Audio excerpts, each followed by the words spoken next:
నీ ఉద్దేశం ఏంటి, నువ్వేంటి? సరేనండి, మీరు అడుగుతున్నారు కాబట్టి చెప్తున్నాను. మీరు ఇలాంటి పని ఎందుకు చేస్తున్నారో, డబ్బులు ఎంతలా గుంజుతున్నారో అన్ని విషయాలు తెలుసు. మీరు మర్యాదగా మా ఆయన్ని పిలిచి మా ఆయనకి క్షమాపణ చెప్పి కారు ఇవ్వకపోతే నేను ఏం చేయాలో అదే చేస్తాననగానే, వెళ్ళవమ్మా, నీకులాంటి వాళ్ళని చాలా మందినే చూశాను, నువ్వు నన్ను బెదిరిస్తున్నావా, వెళ్ళు అని చెప్పాను. కానీ సరే వెళ్తాను, ఒక్క నిమిషం అని చెప్పి వెంటనే ఆ రోజు శృతి పరిచయం చేసిన ఆ లేడీ పోలీస్ ఇన్స్పెక్టర్కి ఫోన్ చేస్తుంది. చెప్పమ్మా మీనా, వెళ్ళావా అని చెప్పాను. కానీ వెళ్ళానండి అంటుంది. ఎందుకంటే మీనా సేటు దగ్గరికి రావడానికి ముందే ఆ మేడం దగ్గరికి వెళ్ళి ప్రాబ్లం మొత్తం మేడంకి వివరిస్తుంది. వెళ్ళి నువ్వు మాట్లాడు, అక్కడ ఏదైనా తోక జాడిస్తే నాకు చెప్పు, నేను వచ్చి మాట్లాడతానని చెప్పి మేడం చెప్తుంది. సరే మేడం అని మీనా అయితే బయలుదేరి ఇక్కడికి వచ్చింది కదా. ఫోన్ చేసేసరికి ఏంటి, ఎవరికి ఫోన్ చేసావు, ఎవరిని బెదిరిద్దామనుకుంటున్నావు అని చెప్పాను. కానీ ఒక్కసారి మీరే మాట్లాడండి అంటూ స్పీకర్ ఆన్ చేసి దగ్గర పెట్టేసరికి ఎవరమ్మా నువ్వు అని చెప్పాను. కానీ నేను ఇన్స్పెక్టర్ని అని చెప్పనేసరికి ఒక్కసారిగా షాక్ అవుతాడు. మేడం మీరా అని చెప్పాను. కానీ ఎందుకంటే ఆ మేడం దగ్గర జలక్కలు తీసుకోవడం సేట్కి అలవాటే, ఇంతకుముందు చాలాసార్లు జరిగింది. ఆవిడ మాత్రం దేనికి లొంగదు, ఏ డబ్బుకి లొంగదన్న విషయం సేటుకి బాగా తెలుసు. మేడం మీరా అని చెప్పాను. కానీ ఏంటి, వడ్డీల మీద వడ్డీలు తీసుకుంటున్నావంట, అందరినీ కూడా బాధ పెడుతున్నావంట, నోటుకొచ్చినట్టు వాళ్ళ మనోభావాలు బాధపడేటట్టు మాట్లాడుతున్నావంట, మళ్ళీ వాళ్ళు ఏదైనా చేసుకుంటే దాన్ని సాకుగా చూపించి పని లేకుండా కారు వెనక్కి తీసేసుకుంటున్నావంట, ఏంటి సంగతి, కంప్లైంట్ చేసి మొత్తం నీ ఆఫీస్ అంతా సీజ్ చేసేనా ఏంటి అని చెప్పాను. కానీ వద్దు మేడం వద్దాను. కానీ తను చెప్తుంది కదా, తను చెప్పినట్టు చెయ్యి, లేదంటే మాత్రం నేను రంగంలో దిగితే ఎలా ఉంటుందో నీకు బాగా తెలుసు కదా అని చెప్పాను. కానీ తెలుసు మేడం తెలుసు, వద్దు, నేను నా వ్యాపారాన్ని ఇలాగే చేసుకుంటాను మేడం, ఎవరికి ఎలాంటి ఇబ్బంది కలిగించను అని చెప్పనేసరికి సరే నేను ఇప్పుడు వెళ్తున్నాను, మా ఆయనకి ఫోన్ చేస్తావో మా ఆయన్ని ఇక్కడికి పిలిపిస్తావో ఏం చేస్తావో నాకు తెలియదు, మా ఆయనకి క్షమాపణ చెప్పి మళ్ళీ కారు మా ఆయనకి వచ్చేటట్టు చెయ్యాలి అనగానే నువ్వు వెళ్ళమ్మా నేను చేస్తాను, ఇలాగ ఉంటే లోపలికి పంపించాలి కదరా అని చెప్పాను. కానీ మీరే కదా సార్ అని చెప్పనేసరికి నేను 1,00,000 అంటాను రా,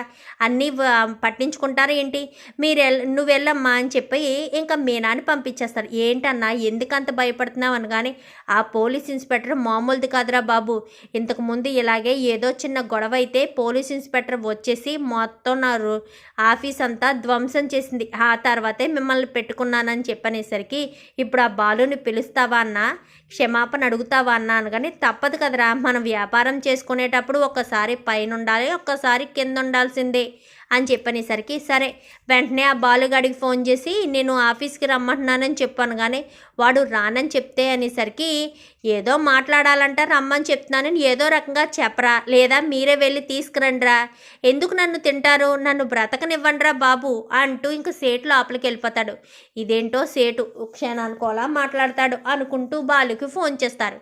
బాలు కాస్త ఇంటికి వచ్చి భోజనం చేస్తూ ఉండగా ప్రభావతి రవి వాళ్ళని కలవడానికి వెళ్ళి అడవిలో మూత పెట్టకుండా వెళ్ళిపోవడంతో బల్లి పడడం, అప్పుడే బాలు సత్యం భోజనం చేసేసరికి బల్లి కనిపించేసరికి ఇంకా సత్యము అందరూ కూడా హాల్లోకి వచ్చి ఎక్కడికి వెళ్ళావు ప్రభా అని చెప్పి అడిగేసరికి అది పనుందని చెప్పి వెళ్ళాను కదా అని, కానీ నువ్వెక్కడికి వెళ్ళావు మీనా అంటూ బాలు అడగడంతో అమ్మ పూలమాలలు కట్టడానికి రమ్మంటేను వెళ్ళాను అని చెప్పనేసరికి ఈ లోపు కాస్త సేటు దగ్గర నుంచి ఫోన్ వస్తుంది. ఫోన్ రావడంతో ఏంటి సేటు ఫోన్ చేస్తున్నాడు అని చెప్పి అనుకుంటూనే ఏమైందండి ఎవరు ఫోన్ అనగానే ఏదోలే నేను మాట్లాడాలి అని చెప్పి గబగబా గదిలోకి వెళ్ళిపోయేసరికి ఏంటి ఫోన్ చేసావు అనగానే బాలు ఒకసారి ఆఫీస్కి వస్తావా ఏమనుకోకుండా అనగానే ఎందుకు మళ్ళీ అవమానించడానిక, కాళ్ళు పట్టుకోవడానిక, కాళ్ళు మాత్రం పట్టుకొని నేను అనగానే లేదు బాలు ఒక్కసారి రా మాట్లాడే పని ఉంది, తర్వాత నీకు ఇష్టం లేకపోతే వెళ్ళిపోదువు కానీ అని చెప్పనేసరికి సరే నాన్న ఇప్పుడే వస్తాను అనగానే మీరు ఎక్కడికి వెళ్తున్నారండి అనగానే చిన్న పని మీద బయటికి వెళ్తున్నాను అనేసరికి సరే మీరు పని చూసుకొని వచ్చేసేయండి నేను మళ్ళీ త్వరగా వంట చేస్తాను అనగానే సరే ముందు చేసి నాన్నకు పెట్టు అనగానే నువ్వు వచ్చేరా త్వరగా ఇద్దరం భోజనం చేస్తాము, వెళ్ళమ్మ మీనా వెళ్ళి వంట చేసే అనగానే సరే మామయ్య గారు అనుకుంటూ మీనా లోపలికి వెళ్తుంది. ఇంకా బాలు సేటు దగ్గరికి వెళ్తాడు. వెళ్ళి ఏంటి ఎందుకు రమ్మన్నావు, కాళ్ళు పట్టుకుని బ్రతిమాలను చెప్పేశాను కదా, కష్టపడి పని చేస్తే ఏదొక పని దొరుకుతుంది, నాకు వేరే పని దొరికిందిలే అని చెప్పనేసరికి అది కాదు బాలు, నీ దగ్గర కారు తీసుకుని నేను చాలా తప్పు చేశాను. మీ నాన్న విషయంలో అలా మాట్లాడి ఉండకూడదు. నాకు చాలా బాధ అనిపించింది. మీ నాన్న ఎంత మంచివాడో నేను చూశాను కదా. మీ అమ్మ మోసం చేసింది, అలాగే నువ్వు మీ నాన్నను ఎంత ప్రాణంగా చూసుకుంటావో కూడా తెలుసు. నేను అలా మాట్లాడి నిన్ను బాధ పెట్టడం వల్లే కదా నన్ను కొట్టావు. అందుకోసమని నేను కారు తీసుకున్నాను. సరే, నేనే క్షమాపణ చెప్తున్నాను. మీ నాన్న విషయంలో తప్పుగా మాట్లాడినందుకు నన్ను క్షమించు. కార్ కావాలితే తీసుకెళ్ళు. నువ్వేమీ నెల నెల కూడా ఇవ్వనవసరం లేదు. కొద్దిగా ఇవ్వి, పనేమీ లేదు. వడ్డీ కూడా నీకు ఎక్కువ ఇచ్చాను కదా, వడ్డీ కూడా చాలా తక్కువే. నీకు ఇంతకుముందు ఎంత వడ్డీ అయితే చెప్పానో అందులో 3వ వంతు వడ్డీ ఇవి చాలు నాకు. నెల నెల కట్టుకో అంతే. నేను మళ్ళీ ఇబ్బంది పెట్టమను. కానీ ఏంటి సేటు ఎంత మార్పు అనగానే, లేదు బాలు, నీ విషయంలో నేను ఎంత పెద్ద పొరపాటు చేశానో అర్థమైంది.